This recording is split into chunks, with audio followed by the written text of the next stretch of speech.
Air hostess pilot కావాలి అన్నదే మీ కల అయితే Aero Falcons Aviation Academy admissions కోసం డిస్ప్లేలో కనిపిస్తున్న నంబర్స్ కి కాంటాక్ట్ చేయండి. నమస్తే, welcome to Front Line Factor with Monika.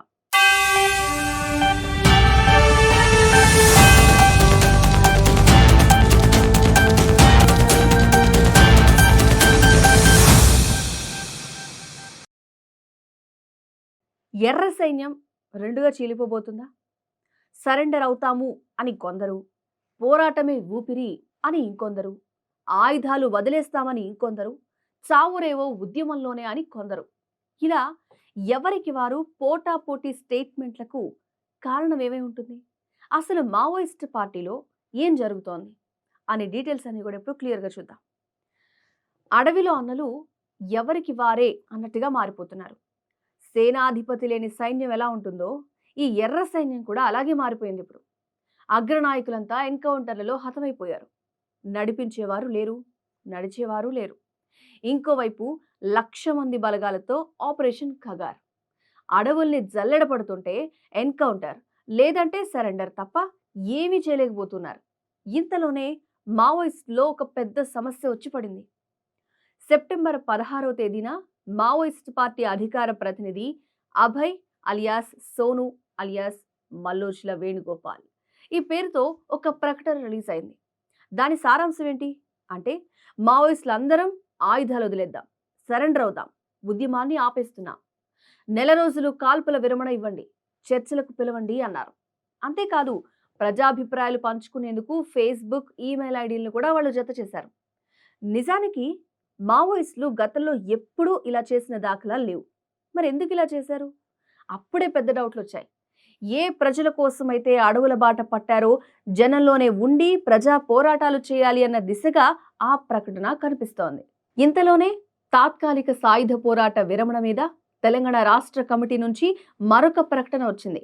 Sonu alias Abhay పేరుతో వచ్చిన ప్రకటన వ్యక్తిగతం అని మావోయిస్ట్ పార్టీ అధికార ప్రతినిధి జగన్ పేరిట ఇంకో లేఖ రిలీజ్ అయింది. ఈ లేఖలో సాయుధ పోరాటం ఆపడం లేదంటూ ప్రస్తావించారు. సోను పేరుతో వచ్చిన ప్రకటన మీద గరం అవుతున్నారు.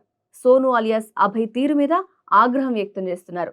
లొంగిపోవాలనుంటే పార్టీ అనుమతి తీసుకుని లొంగిపోవచ్చని, కానీ అందరూ సరెండర్ అవుతామని ఏకపక్షంగా ఎలా ప్రకటిస్తారు అన్న ప్రశ్నలు తెర మీదకొచ్చాయి. 2024లో పొలిట్ బ్యూరో విడుదల చేసిన సర్క్యులర్ అమలు చేయడమే తమ లక్ష్యం అంటున్నారు.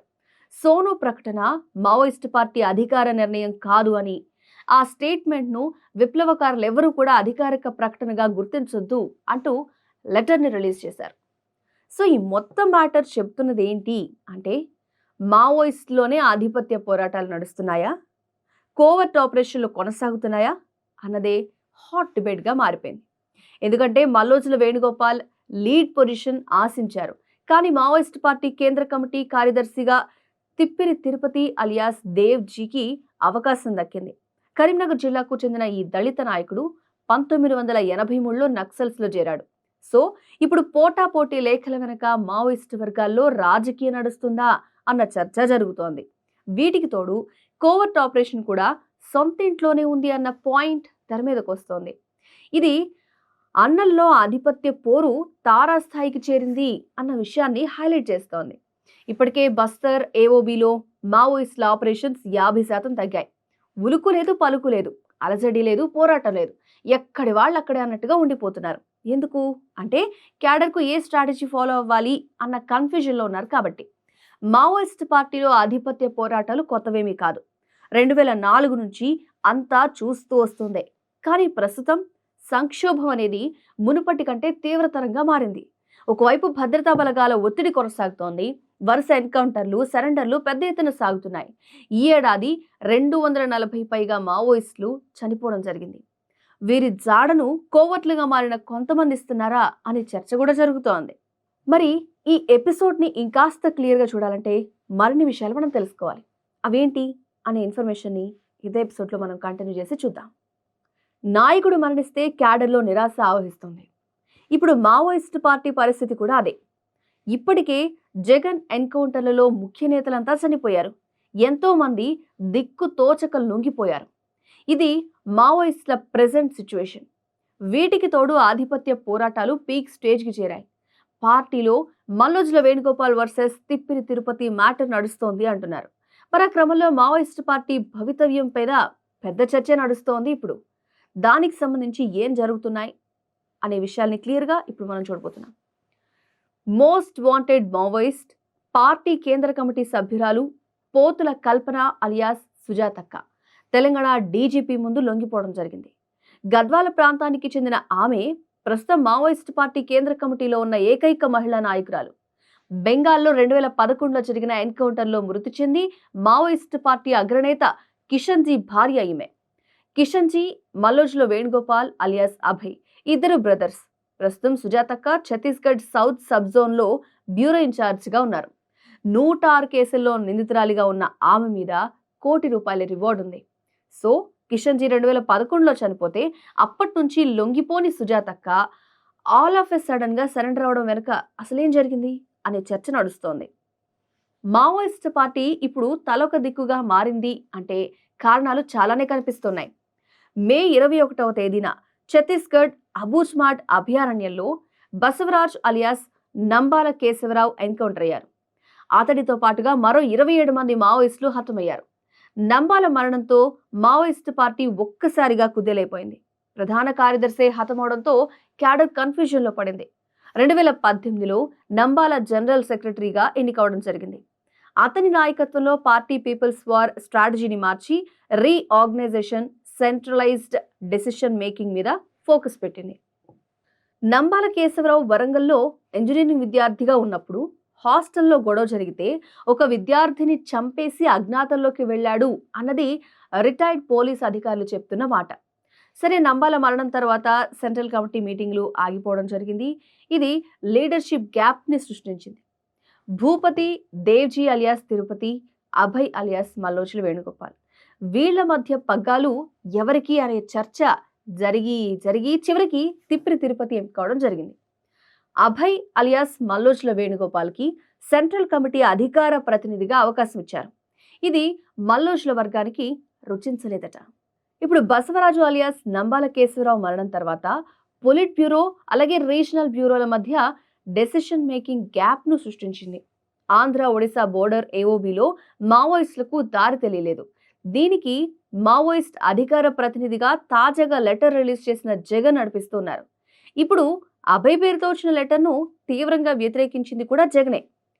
తెలంగాణ స్టేట్ కమిటీ అధికార ప్రతినిధిగా జగన్ కొనసాగుతున్నారు. ఏఓబిలో గ్రూప్ లీడర్ అయిన ఈ ఏడాది అతని గ్రూప్లో రమేష్ ఎన్కౌంటర్లో హతమవడం జరిగింది. చావో రేవో పోరాటం ఆపే ప్రసక్తే లేదు అంటున్నారు జగన్.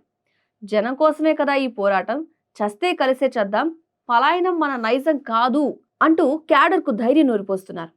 మావోయిస్ట్ సెంట్రల్ కమిటీలో పొలిట్ బ్యూరో, రీజనల్ బ్యూరోలు, స్టేట్ కమిటీలు, జోనల్ కమిటీలు ఉన్నాయి.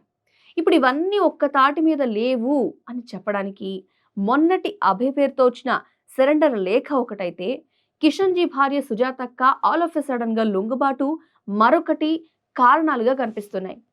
వ్యూహాత్మకంగానే ఇలా సరెండర్లు కొనసాగుతున్నాయి అనే చర్చ కూడా మావోయిస్టుల్లో నడుస్తోంది. అటు మావోయిస్టుల్లో ఎవ్వరూ కూడా కొత్తగా చేరేలా లేరు. రిక్రూట్మెంట్లు కూడా పూర్తిగా ఆగిపోయాయి.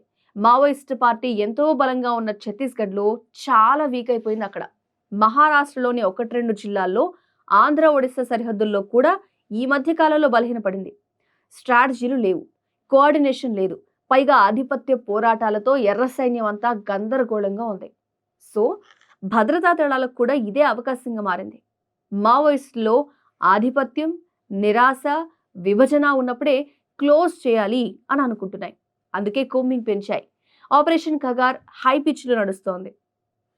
2026 మార్చి నాటికి మ్యాటర్ ముగించేయాలి అన్నది కేంద్ర ప్రభుత్వ లక్ష్యంగా కనిపిస్తోంది.